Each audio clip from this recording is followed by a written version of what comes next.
Hello friends, नमस्कार and welcome to समाधान। साथियों, उम्मीद है कि आप सब अच्छे होंगे। और आंसर की कल बीपीएससी के द्वारा जारी किया गया था, तो आप सब ने अपना आंसर मिलाया होगा। कितना आपका सही है? 16 तक आप ऑब्जेक्शन कर सकते हैं आंसर पे। आ, कुछ क्वेश्चंस हैं जो डाउटेबल क्वेश्चंस हैं, मैं उसको अलग से डाल दूंगा, तो आप उस लोग देख लीजिएगा। और उसमें मैं आपको प्रूफ के तौर पे एनसीईआरटी का चैप्टर भी इंक्लूड कर दूंगा जहाँ से क्वेश्चन रहेगा। चूँकि 2 दिन पहले सुप्रीम कोर्ट से जो छात्रों की उम्मीद थी, तो वहाँ पे कोई ख़ास उनको रिलीफ़ नहीं मिला। और हाई सुप्रीम कोर्ट ने कहा कि आर्टिकल 2 टू 6 के तहत आप लोग को सबसे पहले हाई कोर्ट को अप्रोच करना चाहिए। तो अब देखेंगे कल आंसर की जारी यह है। और आंसर की कल जारी होने के बाद आज हाई कोर्ट में पटना एचसी में केस फाइल हो चुका है। पूरी अपडेट इसकी हम लोग जानेंगे, क्या कुछ अपडेट है केस के रिगार्डिंग। और री एग्ज़ाम से पहले रिजल्ट पर रुख की मांग भी की गई है। तो हाई कोर्ट में सुनवाई में ही अब अंतिम उम्मीद दिख रही है छात्रों की। तो आइए पूरी अपडेट को यहाँ पे हम लोग देखते हैं। जैसे कि बता दें साथियों आपको कि आज डेट ऑफ फिलिंग है 9 जनवरी 2025। आज ही फिलिंग किया गया है। रिस्पोंडेंट बनाया गया किसको? The state of Bihar. और पटिशनर पप्पू कुमार है। टोकन नंबर यहाँ पे देखिएगा तो मिल गया है CWJC 438 ईयर 2025। और इस स्टेटस में देखिएगा तो कोई इसमें डिफेक्ट नहीं है, डिफेक्ट फ्री है बिल्कुल। अब केस नंबर यहाँ पे मिलने वाला है, तो इसकी देखिए सुनवाई की उम्मीद करें तो कल तो फ्राइडे हो जाता है, तो कल तो उम्मीद कम है कि केस नंबर मिलेगा। अगर कल केस मिल भी जाता है तो सुनवाई की कम चांस है। तो अब अगले वीक में सोमवार तक यहाँ पे आपको केस नंबर भी मिल जाएगा।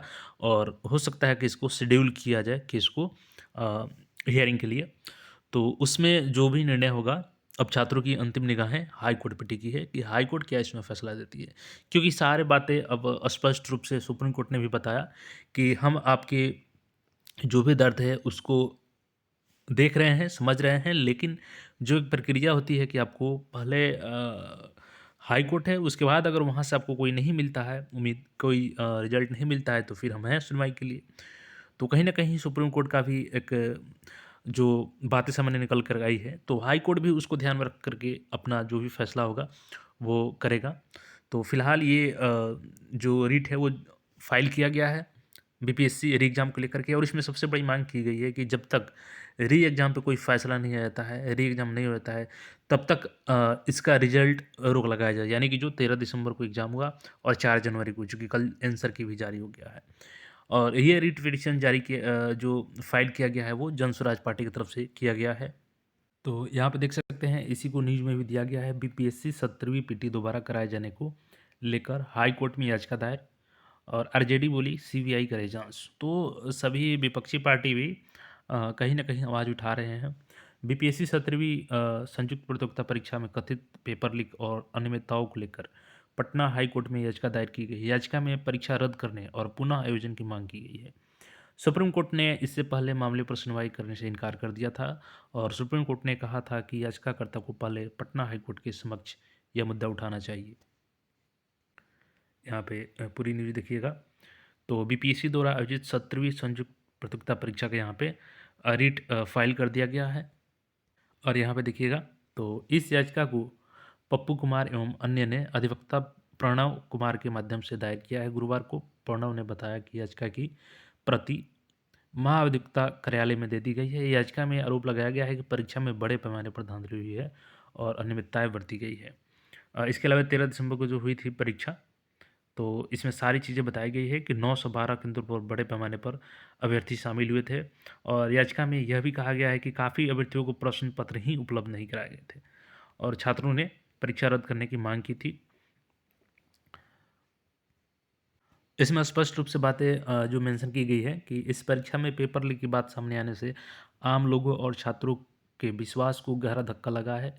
याचिका में मांग की गई है कि प्रारंभिक परीक्षा में हुई गड़बड़ियों के मद्देनज़र 13 दिसंबर 2024 और पुनः 4 जनवरी 2025 को ली गई प्रारंभिक परीक्षा को पूर्ण रूप से रद्द किया जाए एवं उनके परिणाम घोषित नहीं किए जाए। साथ ही बगैर किसी गड़बड़ी के इस परीक्षा को पुनः आयोजित किया जाए। तो ये सारी जो बड़ी मांगे हैं इसमें मेंशन की गई है केस में।